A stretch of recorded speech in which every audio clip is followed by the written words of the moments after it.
प्रणाम। मैं हूँ आचार्य दीपा, आप सभी का बहुत बहुत स्वागत करती हूँ। आज का जो हमारा विषय है वो है शनिदेव। शनिदेव वक्री होने जा रहे हैं। 30 जून से 15 नवंबर तक शनि वक्री रहेंगे। जब कोई भी ग्रह वक्री होता है तो उसकी अच्छे और बुरे दोनों तरह के फल देने की क्षमता बहुत अधिक बढ़ जाती है। वक्री प्लैनेट को डेस्टिनी प्लैनेट का नाम भी दिया गया है। यह जो प्रिडिक्शन है वह चंद्र राशि पर आधारित है। बाकी हम लग्न की भी बात कर रहे हैं इसमें साथ साथ, यानी कि आपको अपनी कुंडली में अपने बर्थ चार्ट में देखना होगा कि शनि इस समय मतलब आपकी कुंडली में वक्री बैठे हैं या नॉर्मल अवस्था में है। जब शनि वक्री होंगे आपको अपनी कुंडली में शनि की स्थिति देखनी ही होगी, क्योंकि शनि जहां विराजमान है आपकी कुंडली में उस घर से बहुत प्रभावशाली फलों की प्राप्ति आपको होगी इस समय जब शनि वक्री होंगे।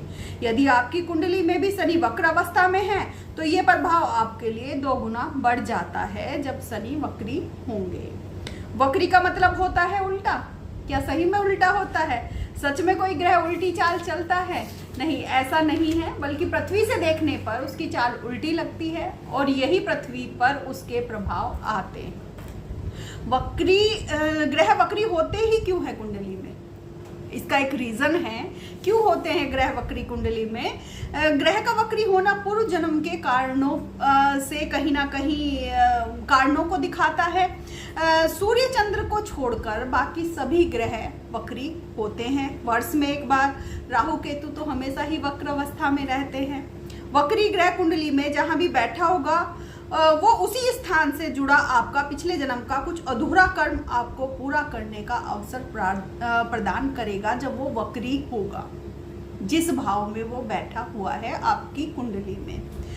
हम बात यहाँ शनि की कर रहे हैं तो शनि से ही शुरू करते हैं। तो शनि तो देखिए कर्मों के कारक हैं, तो थोड़ा सा कर्म फल को समझते हैं। इससे वक्री ग्रह की स्थिति और अच्छे से समझ में आपके आ जाएगी। थोड़ा सा कर्म को समझते हैं।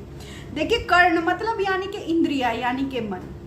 कर्ण कारण को जन्म देता है और कारण कर्म को जन्म देता है। कोई कारण होगा तभी तो कोई कर्म होगा। तो कर्ण जो है कारण को जन्म देगा और कारण कर्म को जन्म देगा।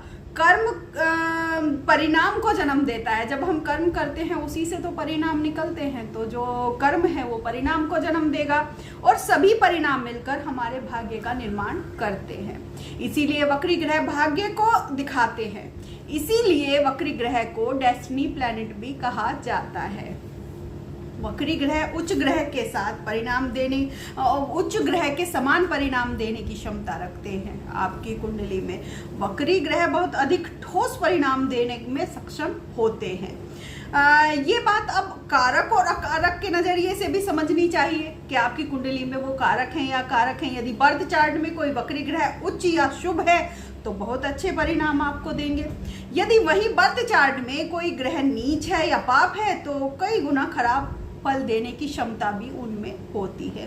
वक्री ग्रह से लोगों को डराया जाता है, डरने की जरूरत बिल्कुल भी नहीं है। हाँ, अगर वो नीच का है, पाप है, तो थोड़े से उपाय करने की, थोड़ा सा भक्ति भाव लाने की यहाँ पर आपको जरूरत है। शनि इस समय अपनी ही राशि कुंभ में है और कुंभ में ही वक्री भी हो रहे हैं। इस समय कुंभ में ही वक्री भी होंगे। तो शनि को इस समय पाप ग्रह की उपाधि नहीं दी जाएगी, क्योंकि वो स्वयं राशि में है, कुंभ राशि में है। बल्कि कुछ राशियों के लिए तो इस समय शनि सस नामक योग का भी निर्माण कर रहे हैं। शनि अगले 5 महीनों के लिए वक्री ही रहेंगे। वक्री ग्रह की भी कुछ अपनी अवस्थाएं होती हैं। कोई भी ग्रह जब वक्री होने वाला होता है उससे 5 दिन पहले स्ट्रेंज, 5 दिन पहले और 5 दिन बाद में थोड़े से स्ट्रेंज से परिणाम देने लगता है, थोड़े विचित्र से फल देने लगता है। यानी कि 5 दिन पहले और 5 दिन बाद में इस चीज का आपको ध्यान रखना है कि कोई भी नया काम शुरू नहीं करना है। किसी भी नए काम में पैसा वगैरह इन्वेस्ट नहीं करना है आपको। जो लोग शनि से रिलेटेड कार्य में हैं, खासकर वो लोग शनि से कार्य रिलेटेड कार्य क्या होते हैं? पेट्रोलिंग होता है, ऑयलिंग होता है, ट्रांसपोर्ट होता है, सरकारी जॉब होते हैं, रियल एस्टेट्स होता है। शनि से रिलेटेड बहुत सारे काम होते हैं। तो यदि आप इनसे रिलेटेड कामों में हैं तो किसी भी नए काम की शुरुआत नहीं करनी है। इन 10 दिनों तक आपको थोड़ा सा सतर्क बने रहना है। शुरू के 5 दिन जब शनि वक्री होंगे और आखिरी के 5 दिन जब शनि वक्र अवस्था से अपनी नॉर्मल अवस्था में आएंगे।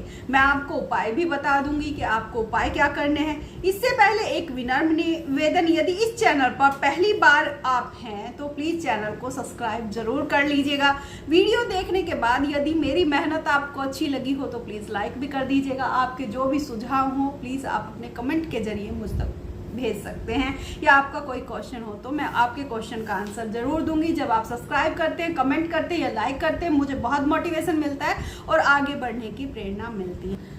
चलिए आगे बढ़ते हैं और बात करते हैं मिथुन राशि के बारे में कि जब शनि 30 जून को वक्री होंगे तो मिथुन राशि के लिए किस तरह के परिणाम होंगे। शनि आपकी राशि में आपके अष्टमेश एवं आपके भाग्येश है, आपके अष्टम भाव के एवं आपके नवम भाव के स्वामी यहाँ पर है। इस समय भाग्य भाव में ही विराजमान है, यहीं पर वक्री भी रहेंगे। वक्री होकर अष्टम भाव में आएंगे क्योंकि एक भाव पीछे आते हैं जब कोई ग्रह वक्री होता है। तो खराब तो कुछ भी नहीं है, लेकिन जो जो अष्टम भाव है वो अचानक होने वाली घटनाओं का है जीवन में। अष्टम भाव को अंधेरा कुआं भी बोला गया है, अंधा कुआं भी बोला जाता है हमारे वैदिक शास्त्र में। इसका कुछ भी आइडिया नहीं है, इसका कुछ भी आइडिया नहीं लगाया जा सकता है कि कब अचानक कैसे रिजल्ट यहाँ से मिल जाते हैं जब कोई ग्रह यहाँ पर होता है।